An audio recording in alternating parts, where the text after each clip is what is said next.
Olá, tudo bem com você? Eu espero que sim, como deve ser. Hoje aqui mais uma edição do nosso Café.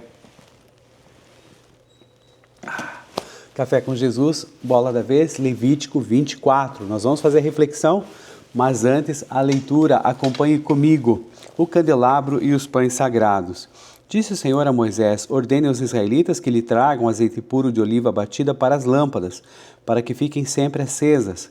Na tenda do encontro, do lado de fora do véu que esconde as tábuas da aliança, Arão manterá as lâmpadas continuamente acesas diante do Senhor, desde o entardecer até a manhã seguinte. Esse é um decreto perpétuo para suas gerações. Mantenha sempre em ordem as lâmpadas no candelabro de ouro puro perante o Senhor. Apanhe da melhor farinha e asse 12 pães, usando 2 jarros para cada pão. Coloque-os em 2 fileiras, com 6 pães em cada uma, sobre a mesa de ouro puro perante o Senhor. Junto a cada fileira, coloque um pouco de incenso puro como porção memorial, para representar o pão e ser uma oferta ao Senhor preparada no fogo. Esses pães serão colocados regularmente perante o Senhor, cada sábado, em nome dos israelitas, como aliança perpétua. Pertencem a Arão e a seus descendentes, que os comerão num lugar sagrado, porque é parte santíssima da sua porção regular das ofertas dedicadas ao Senhor, preparadas no fogo. É decreto perpétuo. O castigo da blasfêmia. Aconteceu que o filho de uma israelita e de um egípcio saiu e foi para o meio dos israelitas. No acampamento houve uma briga entre ele e um israelita. O filho da israelita blasfemou o nome com uma maldição. Então o levaram a Moisés. O nome da sua mãe era Selomite, filha de Dibre, da tribo de Dan. Deixaram-no preso até que a vontade do Senhor lhes fosse declarada. Então o Senhor disse a Moisés: leve o que blasfemou para fora do acampamento. Todos aqueles que o ouviram colocarão as mãos sobre a cabeça dele e a comunidade toda o apedrejará. Diga aos israelitas: se alguém amaldiçoar seu Deus, será responsável pelo seu pecado. Quem blasfemar o nome do Senhor terá que ser executado. A comunidade toda o apedrejará, seja estrangeiro, seja natural da terra. Se blasfemar o nome, terá que ser morto. Se alguém ferir uma pessoa ao ponto de matá-la, terá que ser executado. Quem matar um animal fará restituição, vida por vida. Se alguém ferir seu próximo, deixando-o defeituoso, assim como o fez, lhe será feito. Fratura por fratura, olho por olho, dente por dente. Assim como feriu o outro, deixando-o defeituoso, assim também será ferido. Quem matar um animal fará restituição, mas quem matar um homem será morto. Vocês terão a mesma lei para o estrangeiro e para o natural da terra. Eu sou o Senhor, o Deus de vocês. Depois que Moisés falou aos israelitas, levaram o que blasfemou para fora do acampamento e o apedrejaram. Os israelitas fizeram conforme o Senhor tinha ordenado a Moisés. Senhor nosso Deus, muito obrigado pela leitura de Levítico capítulo 24. Agora nos dá sabedoria, discernimento e clareza de ideias para que a gente possa refletir sobre esse texto. Oramos em nome de Jesus. Amém. Amém. Gente, então deu BO no acampamento de Israel. Olha só esse boletim de ocorrência. Chegaram as vias de fato, aconteceu complicações e o negócio desandou, né? Mas vamos aqui conversar sobre Levítico 24. Então esse capítulo articula de maneira profunda a santidade do culto diário no tabernáculo com a ordem jurídica e ética da comunidade ali de Israel. O texto estabelece então essa manutenção perpétua dos elementos sagrados na presença de Deus, né? O candelabro ali, a manutenção dos pães da proposição, e em seguida narra um caso jurídico concreto sobre a gravidade da blasfêmia, ampliando os princípios de justiça equitativa, retribuição proporcional ali, a lei do Italião, que nós vamos conversar, e igualdade da lei para nativos e para estrangeiros. Então, esses mandamentos morais e civis gerais, como a gente está vendo ali o terceiro mandamento, né, de ali amar a Deus, né, de todas as maneiras e não profanar o seu nome, a lei de Italião também, eles já haviam sido entregues ali no Código da Aliança, como nós vimos, Êxodo capítulo 20 até o 23, de modo que esses princípios essenciais, eles não são totalmente inéditos. A novidade que tem aqui em Levítico 24, gente, é que há uma aplicação jurisprudencial prática diante de um caso concreto. A blasfêmia cometida então pelo filho de um egípcio com uma israelita, estabelecendo então um precedente formal e a expressa isonomia, vamos dizer assim, legal, né? O tratamento igual de que a mesma regra aplica-se rigorosamente tanto ao estrangeiro residente quanto ao natural da terra. Quanto ao código de santidade, nós estamos vendo que começou no capítulo 27, no capítulo 17 de Levítico e vai até o 26 e ele ainda não terminou, então nós estamos caminhando nisso, né? E aí a gente precisa aguardar então que no capítulo 27 vai haver aí um apêndice então sobre os votos de dízimos dedicados ao Senhor, finalizando então o Levítico Então nós estamos quase no final desse livro, da leitura e também da reflexão desse livro. Que legal, né? Dividindo por blocos, temos o bloco 1 dos versículos 1 até o 4. O Senhor instrui Moisés a ordenar ao povo que traga azeite puro de oliva batida ou prensada para manter as lâmpadas acesas continuamente, né? E nesse sentido, os sucessores e Arão têm a responsabilidade perpétua de cuidar do candelabro de ouro na tenda do encontro, mantendo a luz acesa do entardecer até a manhã. Depois nós temos o bloco 2, dos versículos 5 até o 9, os pães sagrados da proposição, né? A ordenança para assar 12 pães com a melhor farinha, organizados em 2 fileiras de 6, sobre a mesa de ouro perante o Senhor, com incenso puro ali sobre o memorial. Os pães são renovados regularmente, então, a cada sábado, em nome dos israelitas, ali como uma aliança perpétua, sendo então alimento santíssimo, destinado exclusivamente a Arão e a seus descendentes em lugar sagrado. Bom, pães da proposição ou pães da presença? Como é isso? São a mesma coisa? Sim, são o mesmo elemento. A diferença é a questão de tradução. No hebraico, a gente tem o tal do lechem panim, ou seja, pão, né? Lechem, e panim significa face, rosto ou presença. Então pode dizer assim que a tradução no hebraico seria pão das faces ou pão da presença. A origem de proposição, né? Não pão da presença, mas pão da proposição, pães da proposição. É comum haver então essa questão, né, de uma confusão, mas são a mesma coisa, como nós já vimos, e a proposição então vem da tradução latina da Vulgata, significando panis propositiones, e da Septuaginta grega, que aí tem, né, a sua informação que enfatiza então o ato de expor ou colocar diante de Deus em fileiras ordenadas. Bom, pães da proposição, pães da presença são a mesma coisa. Agora, pães da propiciação existe? Olha só, é comum então haver essa confusão, né, entre pães da proposição, que é pôr à mostra, exibir, e propiciação, que tem a ver com expiação do pecado, ligado ao propiciatório ali da Arca da Aliança. O termo bíblico correto, então, para a mesa é pães da proposição ou pães da presença, mas nunca pães da propiciação, tá bom? Então, só para você ficar aí com essa questão. Então, por que esse nome? Porque esses pães, eles ficavam ali dispostos sobre a mesa de ouro no lugar santo, continuamente, né, perante, vamos dizer assim, a face, a presença de Yahvé, e eles simbolizavam então o quê? Simbolizavam uma comunhão e aliança perpétua, como se Israel estivesse comendo simbolicamente ali na mesa perante Deus, e o reconhecimento do sustento divino, em que as 12 tribos reconheciam que todo alimento, toda providência vinham do Senhor. E peraí, mas eles não ficavam ali duros após uma semana fisicamente, né? A gente sabe que qualquer pão comum endurece com o passar dos dias, especialmente ali no clima árido do deserto. Contudo, tem 2 perspectivas para a gente considerar aqui. Primeiro, o aspecto prático e ritual. Eles eram pães asmos, ou seja, feitos sem fermento, da melhor flor de farinha. Então tem uma durabilidade maior, ou seja, eles não ficam embolorados com facilidade, embora possam ficar secos realmente. No 7º dia, ali sábado, quando eram substituídos pelos pães quentes, recém-assados, os sacerdotes os comiam no lugar santo como parte de um dever sagrado, um ato litúrgico ali de comunhão, e não era assim uma refeição gastronômica cotidiana, né?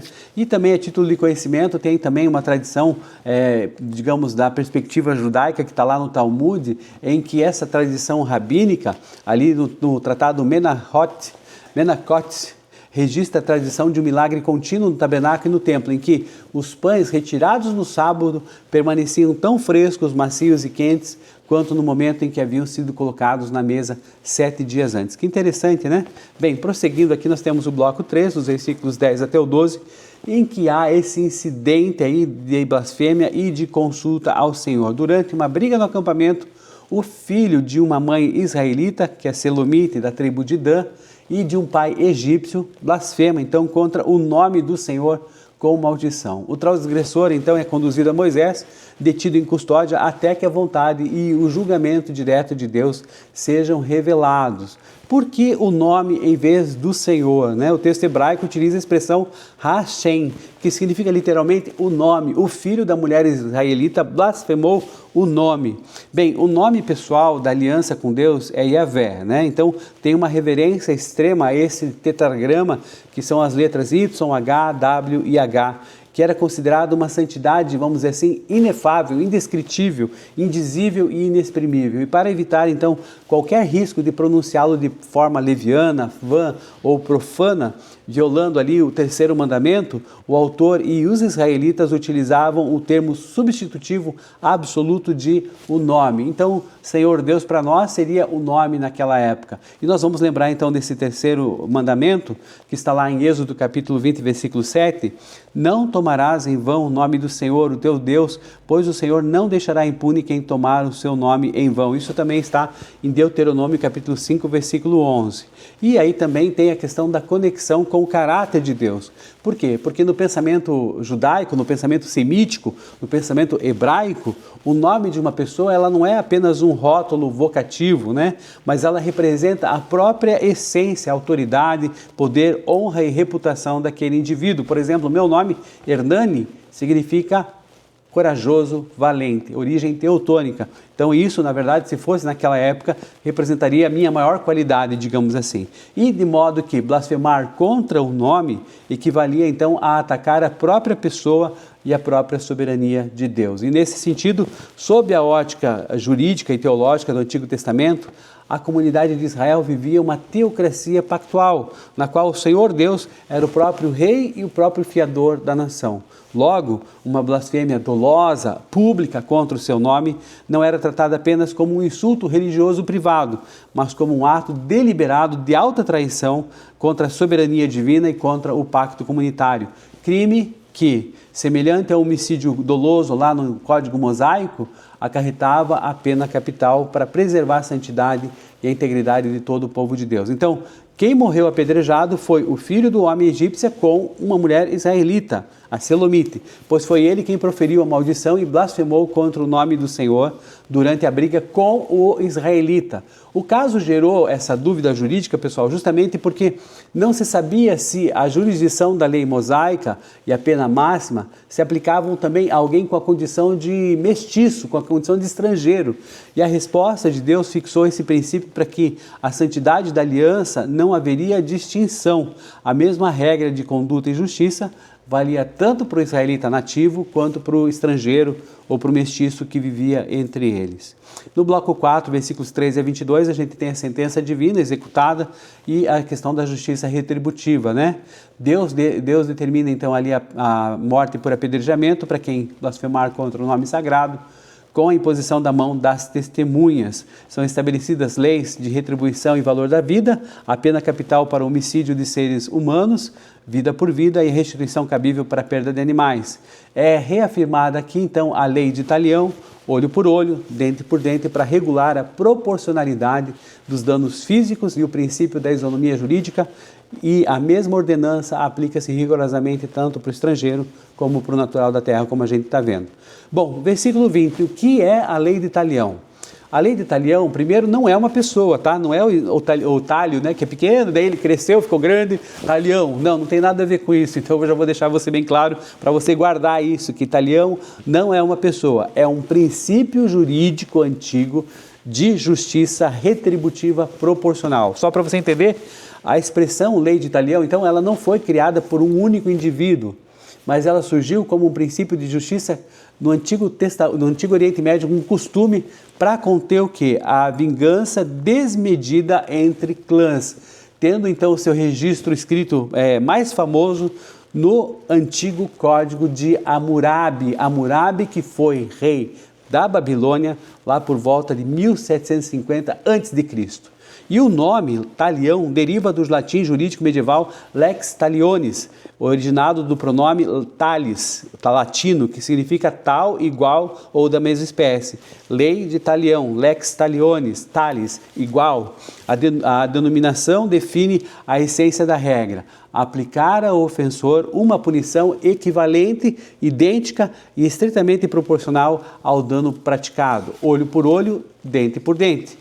Antes da fixação dessa lei de Italião, pessoal, é bom deixar claro ali que no mundo antigo, ali no Código Mosaico, a justiça costumava ser exercida pela vingança privada desmedida. A gente vai ver lá o Cântico de Lameque, por exemplo, lá em Gênesis capítulo 4, no início ali, quando nós começamos a ler a Bíblia: matei um homem porque me feriu e um menino porque me machucou. Olha só a desproporcionalidade das penas, né? Matei um homem porque me feriu e um menino porque me machucou. Se alguém de uma tribo rival causasse uma lesão leve, a família ofendida frequentemente revidava, exterminando a família da aldeia do agressor. Então veja só a desproporção. E a lei de Italião, então, estabeleceu dois limites jurídicos fundamentais ali, vamos dizer, dois princípios. O primeiro deles é o limite máximo da pena. A punição não pode exceder o dano causado.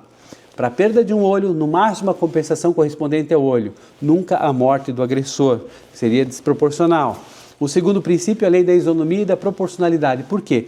Porque a punição ela se aplica igualmente entre ricos, pobres, naturais da terra ou estrangeiros, como nós estamos vendo aqui nesse versículo 22, sem privilégio de classe social. Bom, na prática jurisprudencial, das decisões de Israel ali e do judaísmo posterior, a fórmula literal olho por olho, dente por dente, ela servia como diretriz para essa indenização financeira proporcional, calculada ali pelo tribunal pelo dano e perda da capacidade de ter trabalho, exceto no caso de homicídio doloso, onde a vida humana não admitia resgate pecuniário. E aí tem lá em Números capítulo 35, versículo 31, vamos ver ainda: não aceitem resgate pela vida de um assassino, ele merece morrer, certamente terá que ser executado.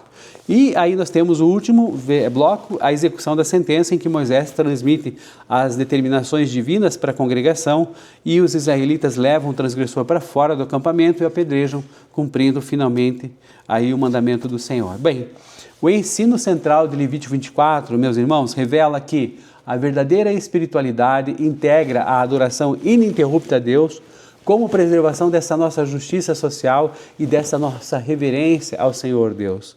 Ao colocar lado a lado a luz permanente do candelabro, o sustento da aliança e a disciplina legal, o texto educa, confirma essa educação do leitor sobre a santidade absoluta do nome divino, o valor intrínseco da vida e a necessidade de uma ética comunitária, fundamentado o quê? Na equidade, no senso de justiça, na imparcialidade, sem isenção e na proporcionalidade, com isenção, com isenção de ânimo, quer dizer, a pessoa vai ali julgar com isenção, tá? E a proporcionalidade e a ausência de privilégios ou discriminações jurídicas. Bem, qual que é o desafio pessoal para hoje, para a gente finalizar aqui?